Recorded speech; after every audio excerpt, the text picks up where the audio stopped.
Kisah nyata hutang 500 juta lunas dengan membaca sholawat nariyah. Kisah ini merupakan kisah nyata, simak sampai akhir. Baik, sebelum menyimak, bila Anda belum subscribe, silahkan klik tombol subscribe dan nyalakan loncengnya, supaya tidak ketinggalan dengan video-video terbaru selanjutnya dari saluran Metafisika Nusantara. Setiap manusia tak akan luput dengan halnya hutang. Hutang bisa terjadi manusia antar manusia, baik dengan rentenir lintah darat yang mencekik nasabah ataupun dengan bank.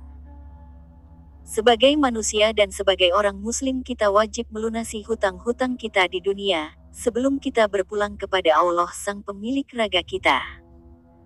Hutang yang banyak terjadi adalah hutang uang antar manusia, hutang perorangan maupun dengan bank-bank yang ada. Kisah nyata yang dialami seseorang yang mempunyai hutang dan melunasinya dengan sholawat nariyah kepada Metafisika Nusantara.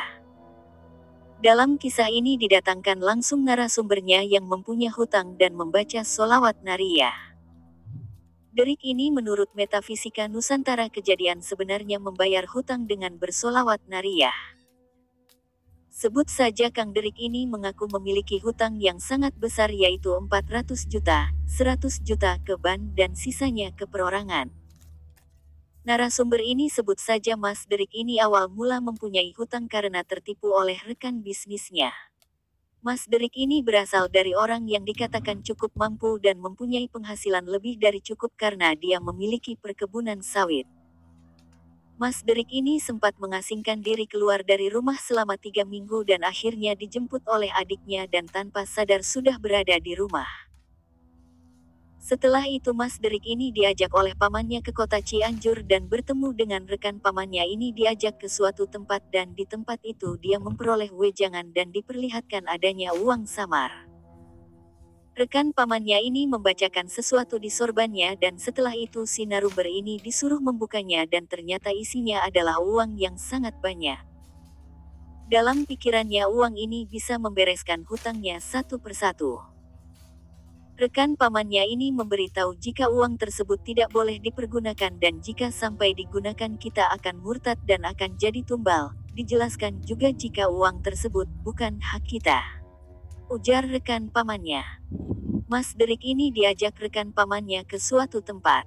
Ternyata dibawa ke tempat sebuah pesantren di kampung yang sangat terpencil di kaki gunung di Cianjur.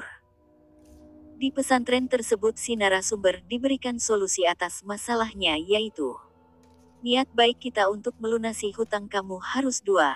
Puasa selama 40 hari 3. Tidak boleh tidur selama 3 hari di akhir 4. Zikir sholawat nariyah selama 40 malam.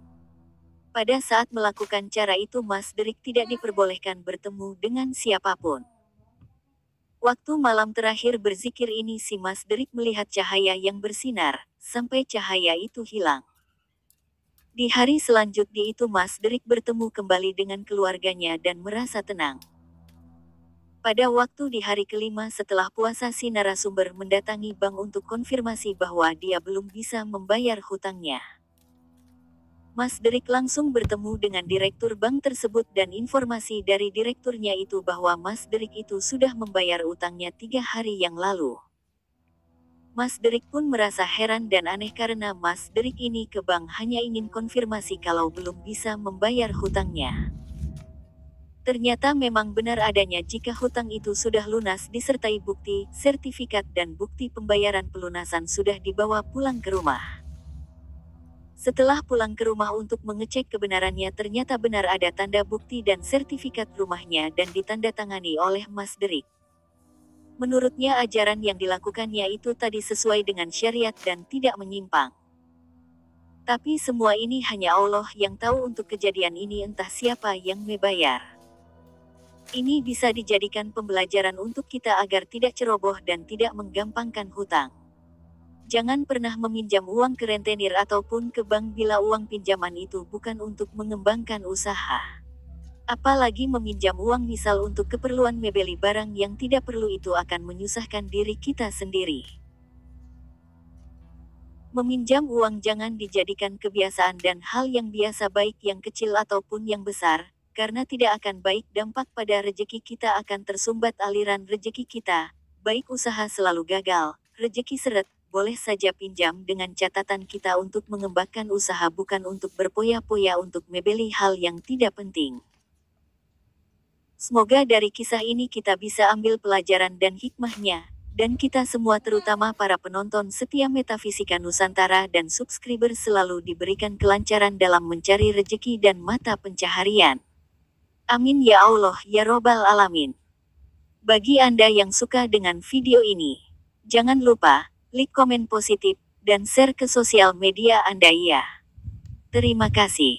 Akhir kata. Wassalamualaikum warahmatullahi wabarakatuh.